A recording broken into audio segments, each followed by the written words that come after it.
So the Impact Wrestling and AEW working relationship. Now, of course, at the moment we don't know a lot of details about what this working relationship really consists of. We don't know if it's just a one-off, if it's not that intertwined. That's what one report's saying. Another report's saying that both sides are being very silent. We've got another side, the executive vice presidents, or one of the executive vice presidents of AEW, the Young Bucks, saying that they don't really know what the situation will lead to, but there are some big surprises in store and they're figuring it out. Nevertheless, there's still a lot of speculation as to what this relationship truly and really is going forward.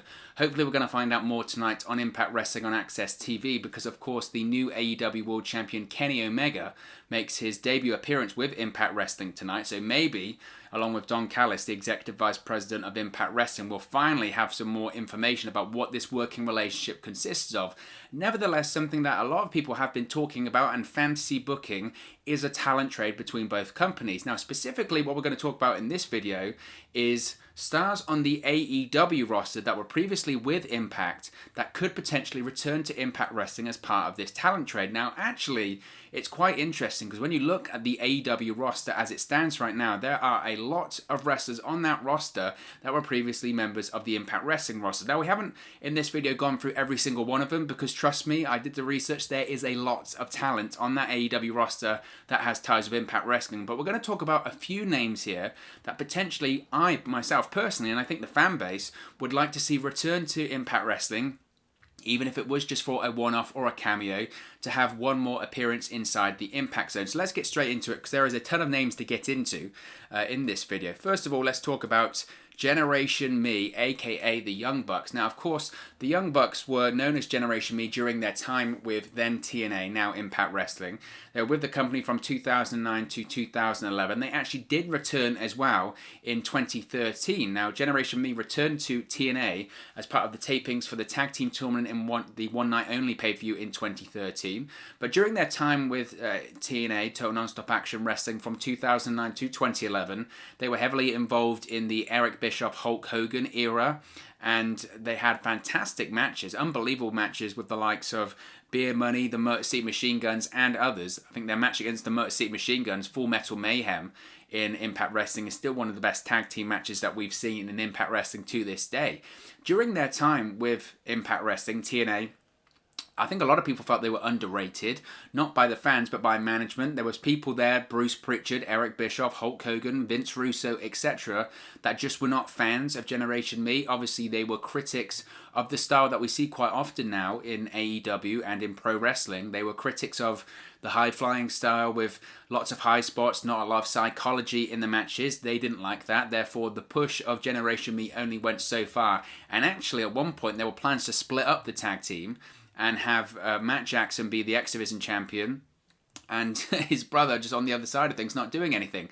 Nevertheless, their run in Impact Wrestling was still impactful, pun intended, and the Young Bucks have actually teased potentially returning to Impact Wrestling in the future as part of this talent trade with AEW, as part of this working relationship. They've openly spoken about they want to have a rematch with the Motor City Machine Guns 10 years later. Can it happen? Of course, we'll have to wait and see. Now, another name, this is all the way back that we've had Generation Me, was about 10 years ago. Another name that is quite recent is the former Impact World Champion Brian Cage. Now, Brian Cage, of course, is now with AEW. He's with AEW after leaving Impact Wrestling earlier this year. Now, he initially made an appearance for TNA back in 2012, competing in a tryout match against Robbie E in a losing effort. He also made another appearance in 2013 for Impact Wrestling in a tryout match through the company's short-lived Gut Check program against Jay Bradley. But it was his second run with Impact Wrestling that was far more memorable and well-known. During this time from 2018 to 2020, Brian Cage really did truly explode onto the scene when it comes to pro wrestling. He was a former Impact X Division champion, which I loved. I think this is the absolutely right booking of the X Division Championship, that it shouldn't be the people you would consider to be cruiserweights. Yes, they're fundamental to the X Division, but what is true to the success of the X Division was the different sizes, was the different kind of athletes that participated in that, and Brian Cage really did personify that. Someone that is his size, his stature, but he can still do moonsaults and unbelievable crazy moves. He was, for me, one of the perfect X Division champions, but also as a world champion during his time in Impact Wrestling. Of course, he lost the championship to Sami Callihan, who eventually then lost it to Tessa Blanchard. But of course, Brian Cage's time in Impact Wrestling is memorable. Could he return as part of this talent trade? Maybe, maybe or maybe not. I think the issue when it comes to Brian Cage potentially having a cameo when it comes to Impact Wrestling, is it too soon since his departure of Impact Wrestling? That might be the only issue there. Nevertheless, it would be fun to see the Swolverine inside of an Impact Wrestling ring once again. Now, of course, you can't think about AEW without Cody and Brandi Rhodes. Of course, Cody Rhodes, along with the Young Bucks, Kenny Omega, etc., is an executive vice president of AEW, whereas Brandi Rhodes is the chief brand officer of the company. Now, of course, their time in Impact Wrestling, TNA Wrestling, was very, very short. It's from 2016 to 2017, but they're most well known for having the feud against Mike and Maria Bennett during their time in Impact Wrestling. Cody Rhodes also had matches and feuds with the likes of Eddie Edwards, Bobby Lashley, and Moose.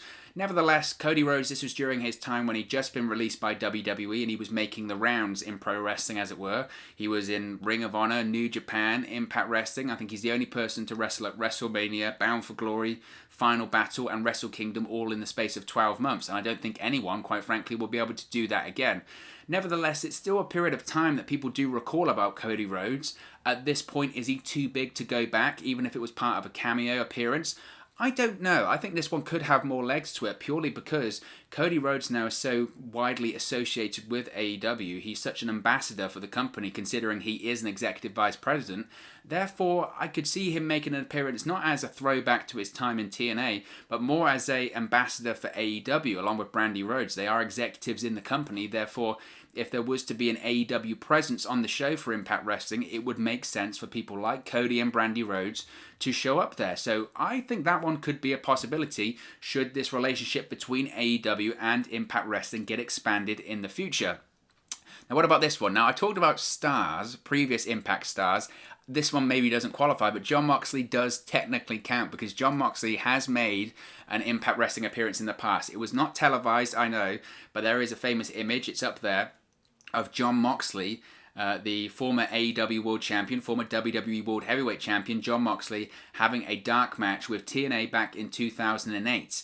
Now, wouldn't it be cool, because I think at this point it's well known that Moxley had that dark match. Obviously didn't lead to anything. He didn't become a full-time member of the TNA roster at the time. He has no real history apart from that dark match with Impact Wrestling, or 12 years ago at this point, nearly 13 years ago at this point. Nevertheless, it would be incredibly cool to come full circle, come back to the company, maybe do a storyline where one, he faces Sami Callihan because of the CZW connection. I think everyone wants to see the Sami Callihan-Jon Moxley death match, whether that's in Impact or AEW. Nevertheless, even if Moxley made a cameo appearance, it would be fun to see him in that setting and be like, man, this was the place that didn't sign Jon Moxley all those years ago, and I'm back. The life comes full circle.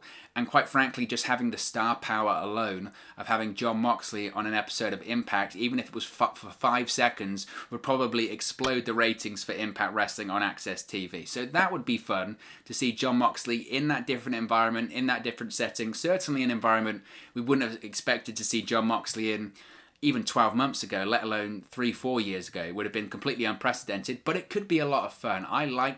As a pro wrestling fan, I like that sort of throwback element, and when little things like that you didn't think actually could happen do happen, and little paybacks to things like him appearing in a dark match, which not a lot of people know about, I think that would be a lot of fun. Do I think it's realistically possible?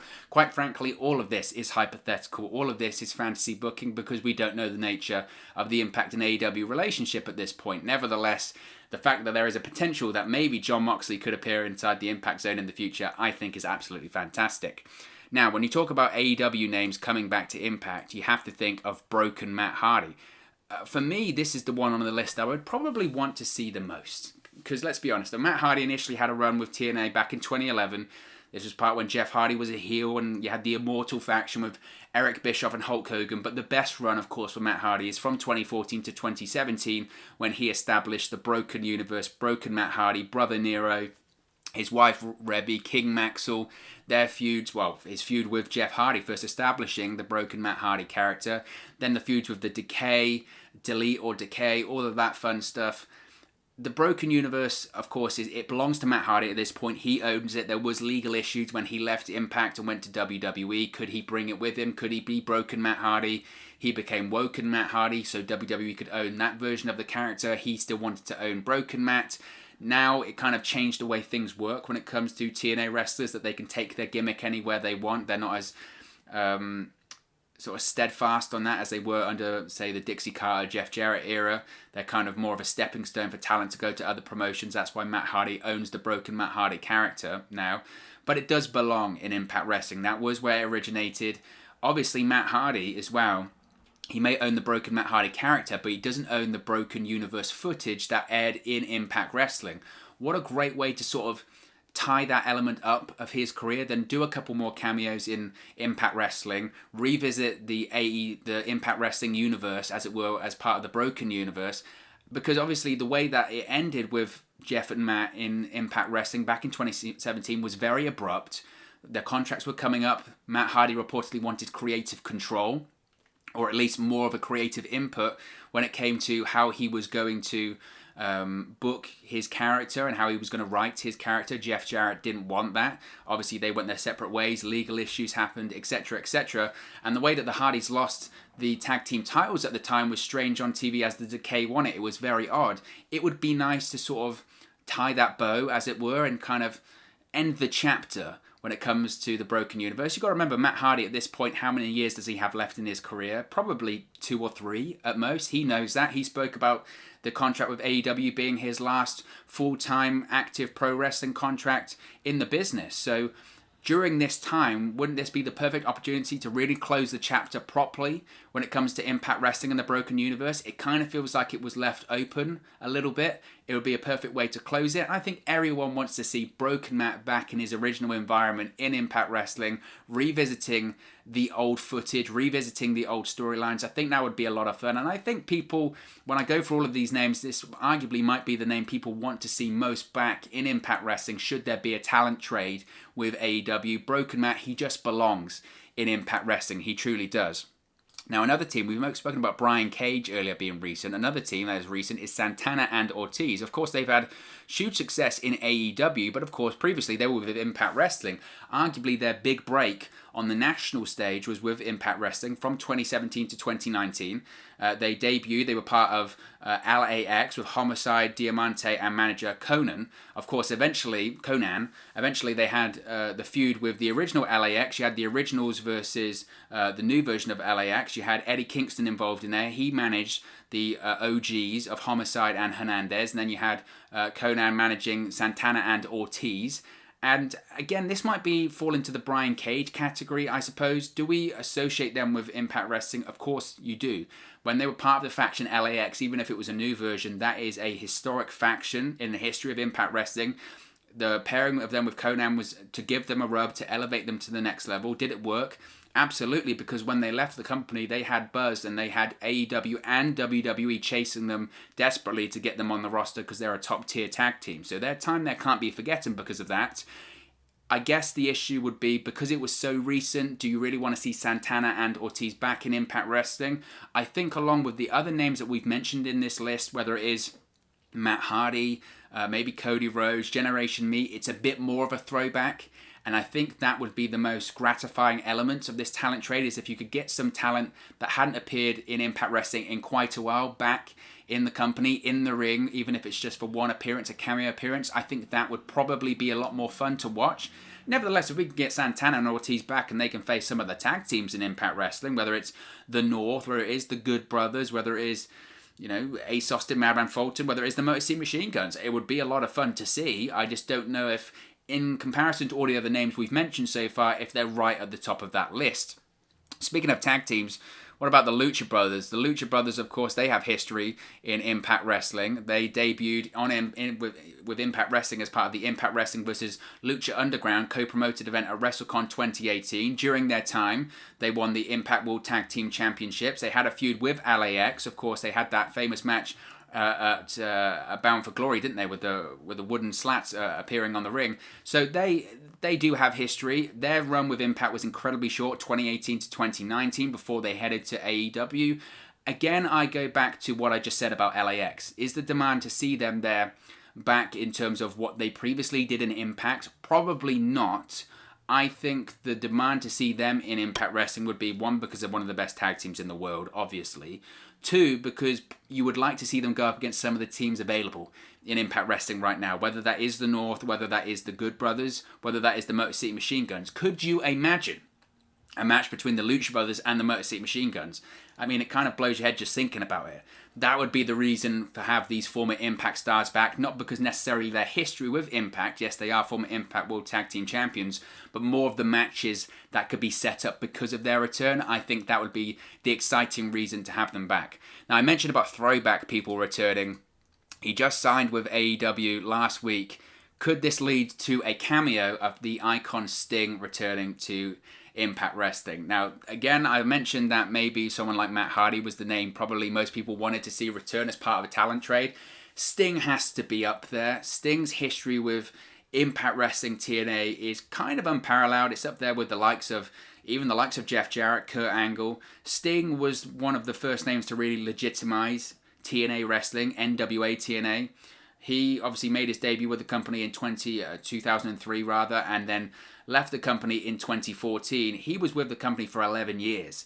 And obviously it's been documented, this was the guy that WWE always wanted, but he was never going to leave TNA. He was so loyal to a fault, really, when it comes to TNA. He had multiple opportunities to leave, but he was loyal to TNA and he was loyal to Dixie Carter, former NWA World Heavyweight Champion during his time there, former TNA World Heavyweight Champion 4 times, a TNA World Tag Team Champion with Kurt Angle.